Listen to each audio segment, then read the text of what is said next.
Estamos hoy aquí para analizar el ruido de la ciudad. Es un instrumento que vamos actualizando según la que establece que cada ciertos años hay que actualizarlo, y hay que decir que los sonómetros que tenemos en la ciudad están colocados en las estaciones de medición de la contaminación. Por tanto, tenemos 5, para que os hagáis una idea, y luego, como ha dicho el alcalde, tenemos otros 6 sonómetros en las zonas de ocio nocturno.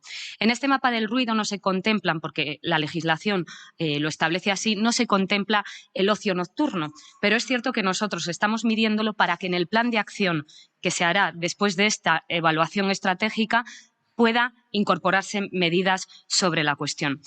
En primer lugar, también quiero agradecer al Servicio de Medio Ambiente y a sus técnicos el gran trabajo que han hecho. Para que os hagáis una idea, este trabajo en el año 2008 se externalizó y costó al Ayuntamiento 373.391 euros más IVA. Y ahora, con medios propios, hemos conseguido sacar adelante esta herramienta, que yo creo que es muy valiosa y, como digo, es legalmente obligatoria. Aquí tenéis la legislación aplicable de la normativa europea, las directivas que ha aprobado el Parlamento Europeo para la gestión del ruido ambiental y que obliga, como os decía, a tener mapas estratégicos de ruido cada 5 años. La fase 1, cuando se ha hablado de que se externalizó por parte del Ayuntamiento, fue en el año 2008, luego en diciembre de 2013 y la última en octubre de 2018, ya con nuestro Gobierno. En esta fase es con la comparativa que hacemos hoy y damos los resultados que ha comentado el alcalde. Básicamente se trata de actualizar el número estimado global de personas afectadas por el ruido urbano en el municipio de Valladolid. Es una medida que creemos que es muy oportuna, ya que vemos cómo afecta a la población y al número de población que le afecta. Sus conclusiones, por supuesto, van a servir como fuente de información, como diagnóstico para hacer el plan de acción del ruido, que, como dice Óscar, tenemos hasta el año 2024 para realizarlo, pero vamos a tenerlo listo durante este mandato. El método de estimación. El método de estimación común es el que se establece en la normativa europea y básicamente se tiene en cuenta el tráfico rodado y la industria, que son los factores de emisión más fuertes en las ciudades. En todas ellas hay competencias, evidentemente, tanto municipales, autonómicas y estatales. Como bien comentaba Óscar también, este mapa, cuando se apruebe definitivamente, será trasladado a la Junta de Castilla y León, que posteriormente lo derivará al Ministerio.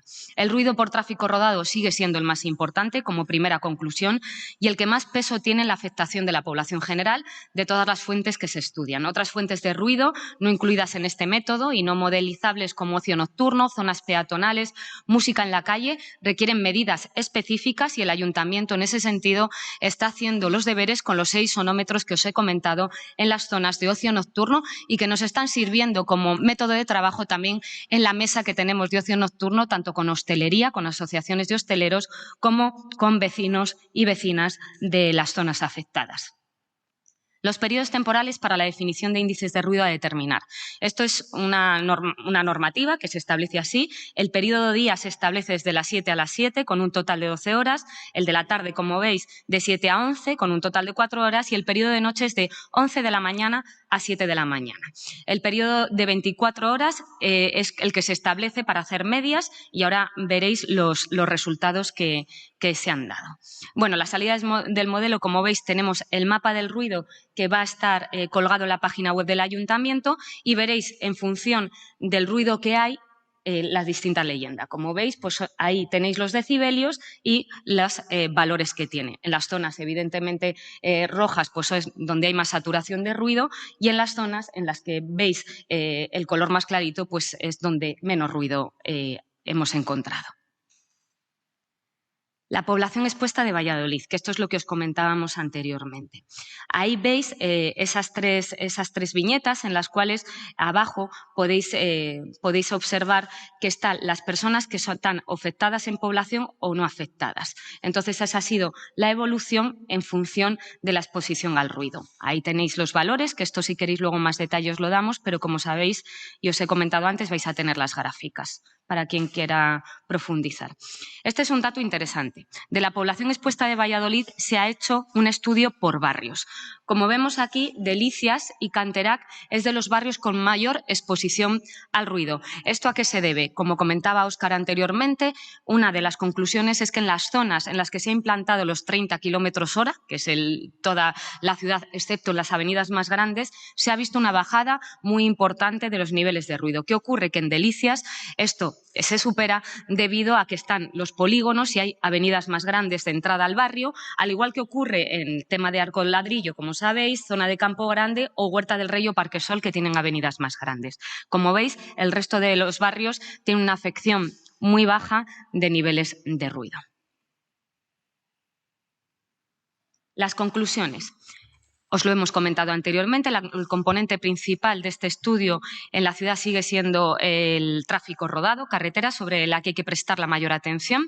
En segundo lugar, respecto a esta fuente de ruido por tráfico rodado, en líneas generales se ha apreciado una disminución acusada de la población afectada, que se traduce en una reducción de aproximadamente un 50% respecto al mapa de ruido anterior, el año 2018.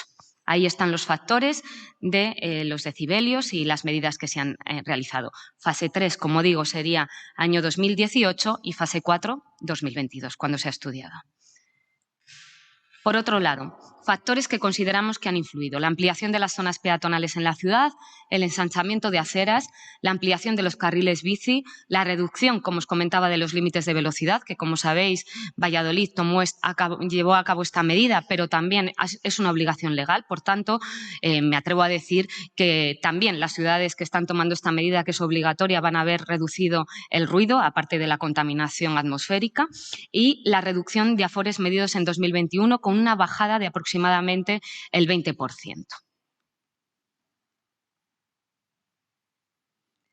De manera general, también lo comentábamos anteriormente, el ruido de la industria en nuestra ciudad y del ferrocarril no ha sufrido prácticamente variaciones respecto al estudio anterior y es prácticamente despreciable frente al ruido del tráfico rodado en comparación.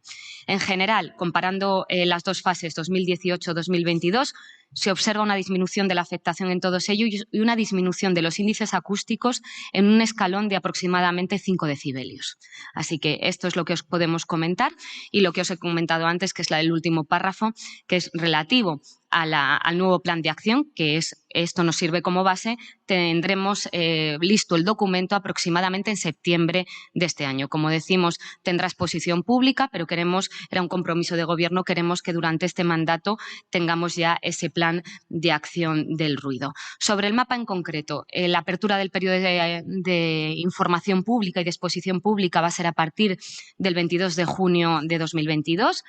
La fase de exposición será de un mes y los documentos que contará la ciudadanía con ellos para verlos, la memoria resumen y los planos que estarán colgados en el GIS del Ayuntamiento de Valladolid. Así que esperamos las aportaciones de todas las personas y colectivos interesados sobre este mapa del ruido.